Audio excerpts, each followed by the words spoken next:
செயற்கை சூரியன் என்னங்க? செயற்கை கோள் கேள்விப்பட்டிருக்கிறோம், அது என்னங்க செயற்கை சூரியன் இப்படின்னு ஆச்சரியப்படுறவங்களுக்கு இது பெருசா தாங்க தெரியும். ஆமாங்க, செயற்கை சூரியன் ஒன்று சீன அரசாங்கம் உருவாக்கப்பட்டதுங்க. இந்த செயற்கை சூரியன் பாத்தீங்கன்னா சுமார் 10 கோடி டிகிரி வெப்பநிலை அளவுக்கு ஒளிரும் தன்மை கொண்டதா அமைச்சிருக்கிறாங்க. இதுவே பெரிய சாதனையா பார்க்கப்படுதுங்க.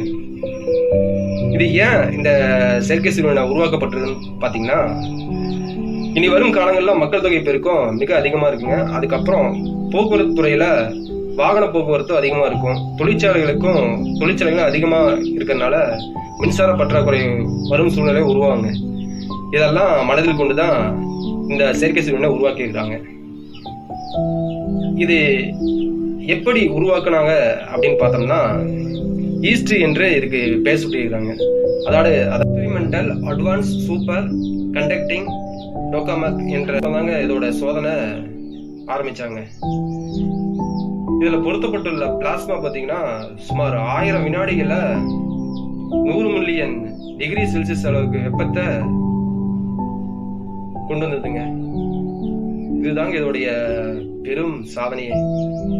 இதுக்கு முன்னாடி பாத்தீங்கன்னா 2023ல வெறும் 403 டிகிரி செல்சியஸ் 403 செகண்ட்ல இந்த வெப்பநிலையை கொண்டு வந்தது பெரிய விஷயமாக பார்க்கப்பட்டுள்ளது. ஆனால் இதை முறிவெடுக்கும் தன்மையாக 1000 வினாடிகளில் இந்த வெப்பத்தை கொண்டு வந்தது அதிகமாக்கியது பெரிய சாதனையாக தாங்க பாக்குறாங்க. எரிபொருளா யூஸ் பண்றது பாத்தீங்கன்னா ஹைட்ரஜனும் மற்றும் துத்தூரியம் சொல்லிட்டு ஒரு வாயுக்கள் தாங்க.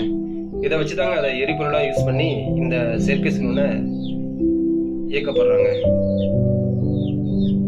இது பாத்தீங்கன்னா நம்ம சூரியனோட மைய பகுதியிலிருந்து அதை விட 10 மடங்கு ஒளிரும் தன்மை கொண்டதாகவும் இந்த பிளாஸ்மா வடிவமைச்சிருக்கிறாங்க. இதுதாங்க ஒரு சிறப்பு தன்மையே.